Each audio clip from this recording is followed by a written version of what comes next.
Tas bekas ini dibeli seharga ratusan miliar rupiah. Tas apakah itu?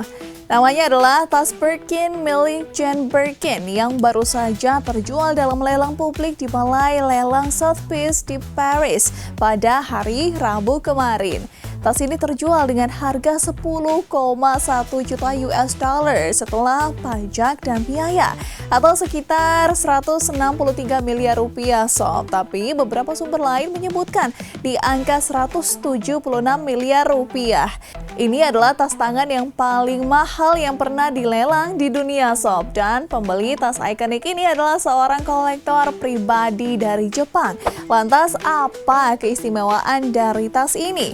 Melansir beberapa sumber, tas ini secara pribadi milik Jane Birkin selama hampir 1 dekade. Jane Birkin lelang tas ini pertama kali pada tahun 1994 untuk mendukung Badan Amal AIDS di Prancis. Kemudian tas ini kembali dilelang pada tahun 2000 dan sejak hari itu disimpan oleh seorang kolektor pribadi dari Prancis. Beberapa sumber menyebutkan nama pemilik terakhir adalah Catherine Banner.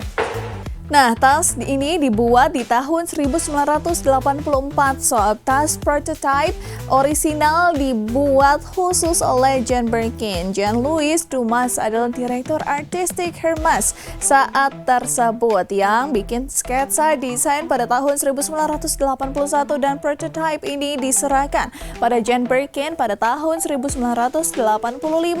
So, tas Birkin ini sangat istimewa karena merupakan prototype pertama, bukan versi produksi massal. Yang bikin berbeda dari tas yang lain, tas ini memiliki tali bahu permanen kalau kebanyakan Birkin komersial tidak memiliki ini. Kemudian ukurannya juga yang sangat unik, gabungan dimensi Birkin 35 dan 40.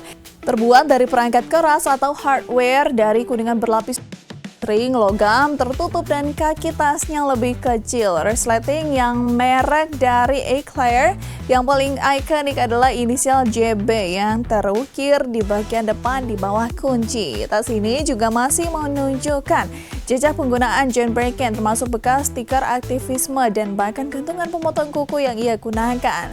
Tas ini adalah bagian sejarah mode yang sangat penting dan mencerminkan cerita awal mula lahirnya salah satu tas paling legendaris di dunia.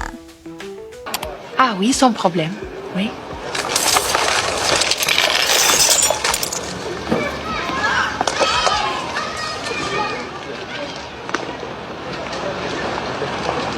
Petit sac aussi? Tu as appris quelque chose sur moi maintenant que tu as vu mon sac? Même si on déballe tout, on ne dévoile pas grand-chose.